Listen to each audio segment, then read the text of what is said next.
storm show. Ay, it's a storm show. Monique and Gizelle. Now here, I got to say this. We are patiently but impatiently awaiting for the next season of Real Housewives of Potomac to come on this Sunday. You know, we don't like for our weekends to be rushed. I mean, but with this COVID-19, it's kind of like every day is a weekend anyway. But I gotta say bravo. I already know what y'all gonna do with this season. Y'all gonna start off the season with us singing a clip of the fight, and then you're gonna say 4 weeks later, and we gotta wait all the way up until y'all drag it out into the fight. I want to see fights. I want to see hair pulled. I want to see punches. I want to see glasses broke. I want to see this. I want it bad girl style. I want it Jerry Springer style. I want it. Don't y'all show me the fight and you flashing the camera like that and we can't even see it and all we hear is Monique from Kern. I don't know. I want to see it. You done built it up. You already painted Monique as the villain.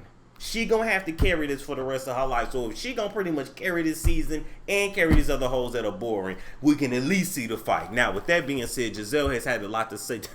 The Green-Eyed Bandit is with the Jezebel, Gizelle, and Jezebel Jamal. Had a lot to say about Monique and said that Monique has not risen above the stereotypes of a black woman, and that Monique has made the show trashy as if she has been classy in her dilapidated house. I'm sorry. What stereotype is it to be married to the husband of your children, Gizelle? I mean, and they're still married, you know, not getting married, popping out 3 kids back to back, your husband cheating on you and you divorcing him and being a single mother. I would say being married is not the stereotype. The single mother part is the stereotype, Gizelle. I'm trying to figure out where's the stereotype, because Monique got 4 homes and none of them are dilapidated or even, you know, in a building. They all have their own land. 4 separate homes, not counting his mama house, because you know his mama got a house too. They're very paid, Gizelle. I don't understand, you know, where the stereotype with that is. But okay, you know, since you had a lot to say, you know, because at the end of the day, this is what you and your husband, Robin, is afraid of. Oh, do y'all remember this right here?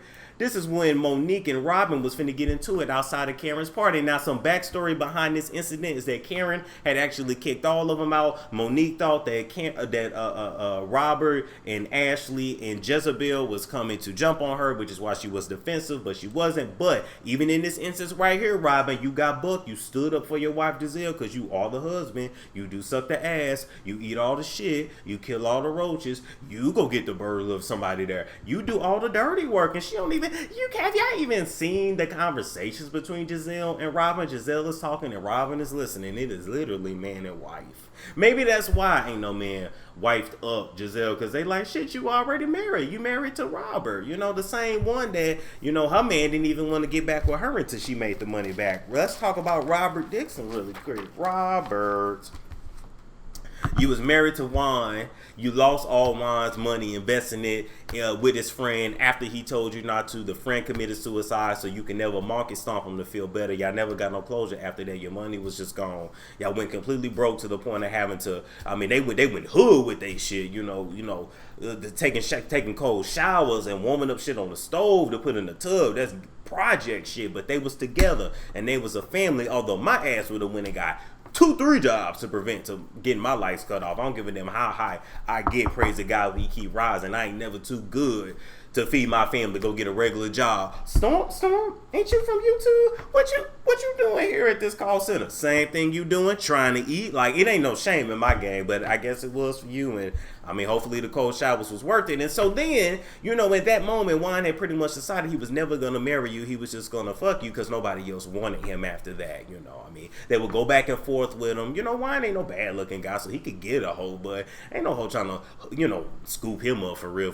They weren't trying to take him in. And so it was just cheaper to stay with you. Even after y'all divorced there, y'all still continuously screwed one another under the same roof with y'all kids. And then you tried to convince us that y'all was just friends, but it ain't no way that y'all just friends friends still sleeping in the same bed and still swapping juices with one another. You will always combine. You will always spiritually husband and wife. I know you don't know too much about spirituality, because had you had known, you would have known that you were supposed to listen to your husband, let your husband take the lead and not shortcut him and lose all your family's money, which is why you never got over that guilt to this day, which is why you're working so hard to make real estate and reality work, because, you know, you just know until you make that money back, that man is not going to marry you. You know, he finally got on his knee and proposed to you because you made that money back. You know, I know guilt is a mother sucker. Guilt is to know that you single-handedly made the decision to crash your whole family is harsh. But I'm just saying, Robert, you know, Juan keep you in the corner, and so did Gizelle. And so basically now Gizelle is trying to paint Monique as the bad guy that should not be allowed around the cast. She's saying she don't feel safe. No, Gizelle, you scared you gonna get your ass whipped next. And low-key, you really the ass that Monique should have whipped a long time ago. Not like Candace. You know Candace can't fight. Candace can't even stand up to her mama. Candace Dillon is a punk. And she gotta cry every 35 seconds. Literally, you can count it on camera. I want y'all to play a drinking game. I want you to watch a season of Real Housewives of Potomac, and every time Candace Dillard cries, I want you to take a shot. You'll be dead by the end of the episode, all right? And so at the end of the day, Candace is an overgrown ass woman in her mid-30s, man. You got two gray pussy hairs by now. By the time you're 35, and your man is still able to hit you in the face with a purse, and you took it. I mean, maybe y'all a little different than me. I'm built a little different, because I will put anybody in jail, even my own parents. You touch me after the age of 18, you're going to jail. I'm ruining your life. That's just me. I will ruin your life. But Candace just took that shit like a 13-year-old little girl. I mean, damn. But maybe if you actually carried and conducted yourself as a woman, your mama will see you as a woman and wouldn't feel the need to do that. You ain't no different than Mercedes over there on Shaw's of Sunset, who mama still punking on, and she in her mid-40s. She done had a baby and damn near died on the street. I feel like once you have a baby and damn near die having a damn baby, you should be acknowledged as a grown-ass woman. I'm gonna need you and Mercedes from over there at Shaw's of Sunset to reach in your panties, rub your hairy pussy, remember that you're a grown woman, and stand up for yourself, stand up to your mammy. Then you can probably try to learn how to defend yourself and try to do something. Don't just be getting your ass whipped on TV. That ain't okay. I mean, damn. But then you still really didn't have that much to bring to the table, because you had to get a lowly ass white boy. Why you get a white boy that had baby mama drama and didn't have no damn money, that can't afford you the lifestyle that you want? So now you're going to work this man that's a middle class man. You're going to overwork him to be something that he's not. High class and rich. That ain't him. He's a regular white dude. So get with your regular white dude and live a regular white dude life. Damn. Y'all always trying to make somebody that they not. I come back. Wow. Oh wow.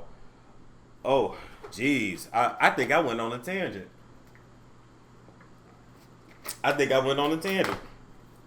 Now moving along from that. Since Gizelle say Monique is a bad example of a black woman on TV, I want to go through some of the ghetto hood ratchet shit that Gizelle has done as well. Starting off with the fact that she married a lying Jezebel pastor. Gizelle, ain't nothing worse than marrying a pastor that's stealing the church's money and stealing the church's coochie too. Look at that. You know you never loved him, and you know he only wanted light-skinned kids from you. You already know what this was about. You already knew, Gizelle. I would say this is a little bit of a stereotype right here. You married to literally be at the head of the church, the same church that y'all was stealing. We're going to move along from that and talk about the Robin and Ashley fight. You know, Robin and Ashley had already had issues. Ashley was digging up shit in Robin's past. I don't know why Robert thought that she could come on national TV and not have none of her shit dug up. I don't know why Robert thought that we weren't going to figure out that Juan was screwing you and had a girlfriend on the side. We knew that. That was payback for you losing all that money. If you can lose that money, he can lose that penis a little bit in somebody else's coochie. And so when you brought Robin to Ashley's restaurant, by the way, ain't that restaurant closed the hell now? Ashley, bring your forehead and your mama wig to the camera real quick. Ashley, why in the hell did you ever think that we in America wanted to eat kangaroo meat?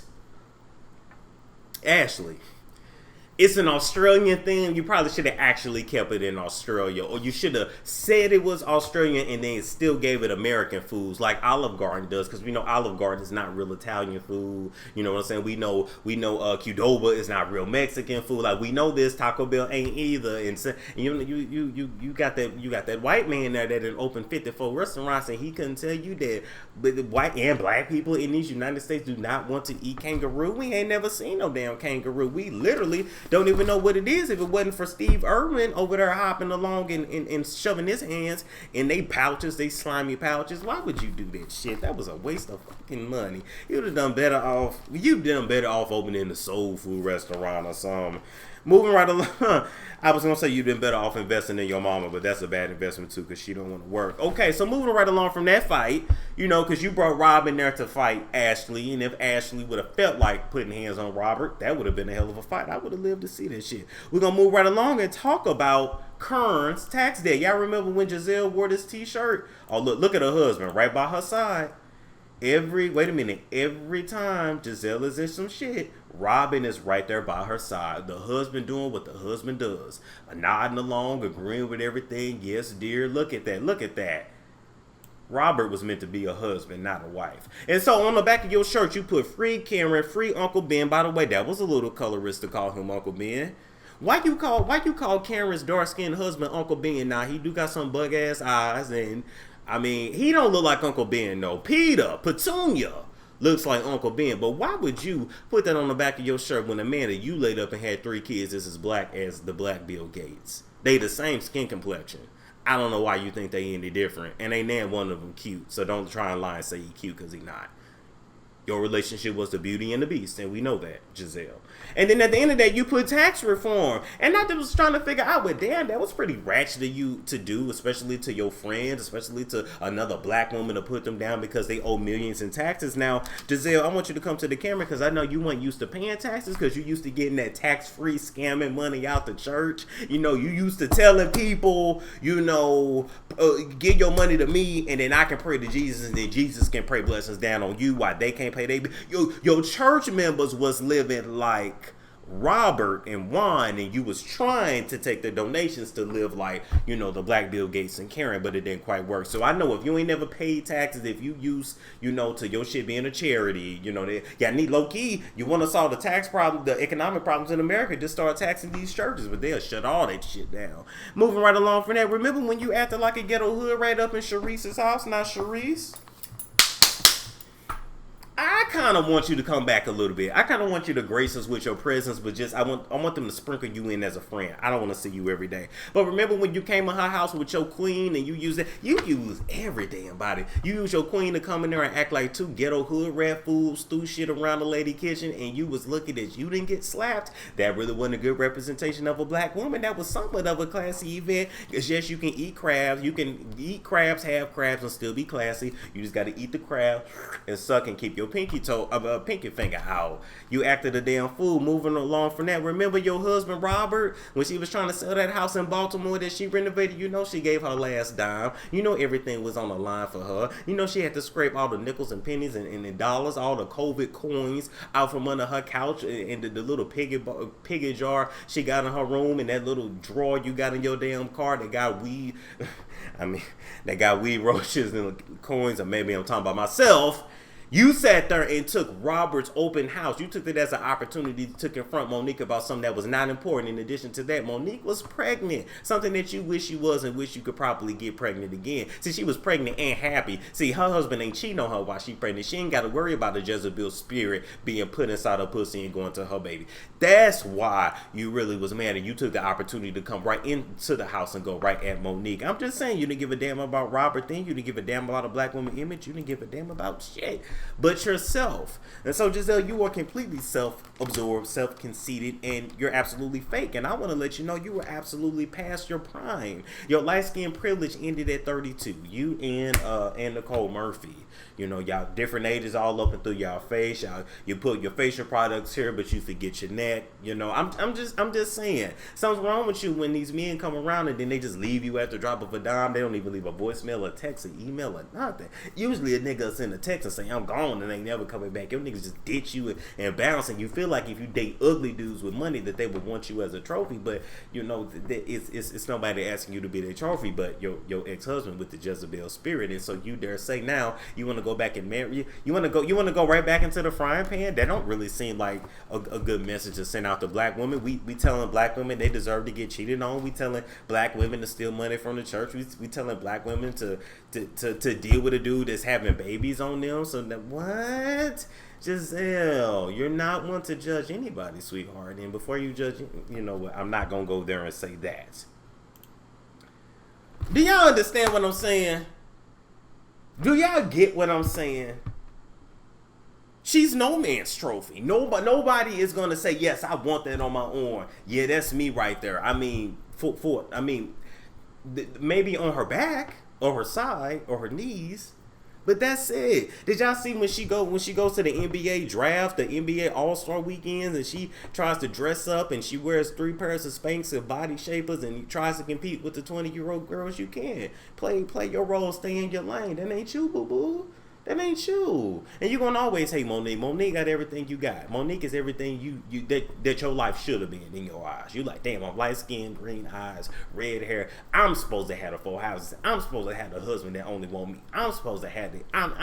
But you didn't, because you never developed something called personality. See, one thing about a man that looks is only gonna get you so far with a man. Eventually a man will get tired of screwing a bitch with bad personality. That is why fat women stay married.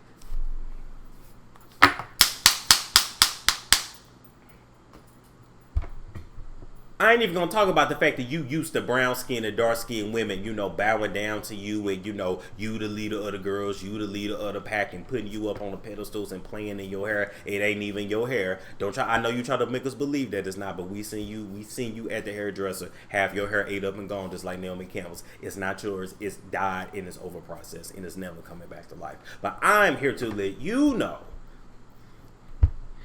You know what? I shouldn't do that. I shouldn't do that.